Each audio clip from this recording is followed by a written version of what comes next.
Hey everyone, in today's video I'm going to be sharing some big life updates and some things that will definitely be impacting our budget.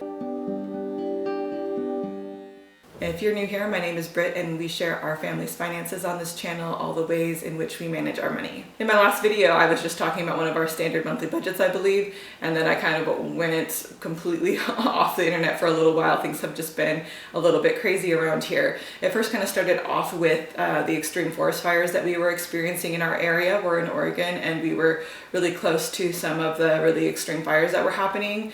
We were just a few miles from one of the big fires here in Oregon. In fact, like my nephew is a firefighter and he was out there fighting it and stuff. So it was really, really close to home.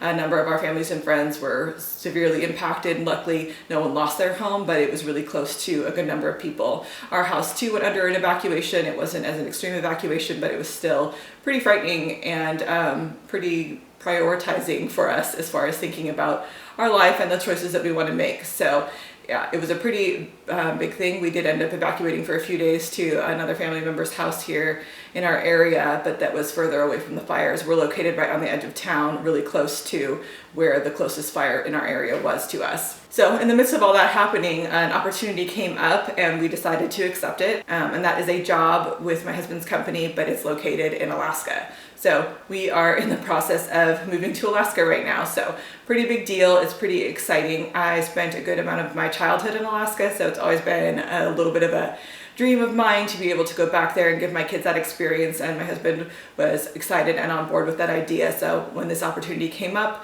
we went ahead and jumped for it. So it's a pretty huge transition. It was a pretty fast turnaround.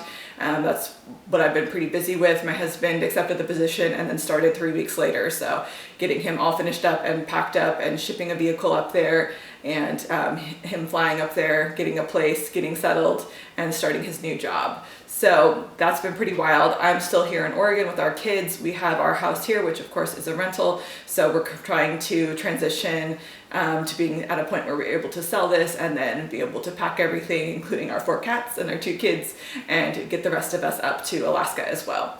So obviously huge budget things happening there. I do plan on sharing some specific videos about the cost of moving to Alaska, showing a really itemized list of everything that we're spending on this move, because I think that it's really interesting and I want to have record of that and also share that with anyone who's just curious how much it actually costs to do such a huge move and how much, if anyone else is looking to move to Alaska, what they can kind of expect in some areas of that budget. So also on top of this, as if we didn't have enough chaos going on in our life, we also made the decision to buy a new vehicle. We were planning on, after accepting the position in Anchorage, to sell my husband's truck because it's a little 2-wheel rear-wheel drive Toyota Tacoma, so not ideal for snow and ice conditions. So we knew that we wanted to replace it before kids and I joined my husband up in Alaska. We have a Subaru Outback that we had sent up for him to use up there because it's already all-wheel drive and it would be good in those conditions. So we were kind of planning on doing that at some point, but right before my husband left, this great opportunity came up. A friend knew someone who had another Subaru. It was a Subaru Crosstrek, a 2016 with really low miles, a really great deal. We were really happy with the ability to purchase this vehicle. So we finagled some things in our budget, pulled some out of our emergency fund to go to purchasing this vehicle. And we bought it and loved it. 3 days after we purchased it, of course, we were on an errand with our children who haven't left the house, but a few times these last, a few months. So of course it had to be a time that they were with us, and we were in a car accident. A car from the opposing lane the driver, I believe, was disoriented on some level and drove across a center crosswalk and then plowed right into the side of us. We ended up doing a 180 and ended up on the sidewalk. The whole side of the car was completely crunched in, and of course it was totaled. Bottom line though, I'm super thankful that we were all physically in really good condition for having been in such a hard impact. We really experienced just pain and aches and soreness in different places, but it's definitely a terrifying experience, but I'm really, really grateful that we came out of it relatively unscathed. However, of course, this vehicle was just totaled that we had just bought, so super inconvenient in so many ways. One of the factors that came into it was the fact that we still had the title paperwork to submit to the DMV, and we can't get our insurance money paid out until we are able to submit that title that's in our name. So of course I went down to the DMV and got that submitted, but with everything that's been happening in the world, the DMV is super backed up on providing things like titles. So it could be up to 12 weeks before we get that money back and are able to then go and purchase another vehicle. So it's just been kind of a wild ride. We went ahead and sold Michael's truck, so we are borrowing a family friend's vehicle until we are able to get all that stuff sorted and be able to purchase another vehicle.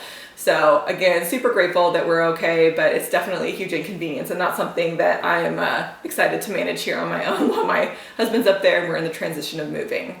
Also, over the next few months, I'm definitely going to be sharing with you the process of selling our house and the different costs associated with that and how we end up coming out the other side and how we end up selling it. So anyway, thank you for joining me for this update. I really appreciate the people who reached out to check on us after we didn't post videos for a good long while. Really am excited to jump back into sharing our finances and these big changes that are happening in our lives.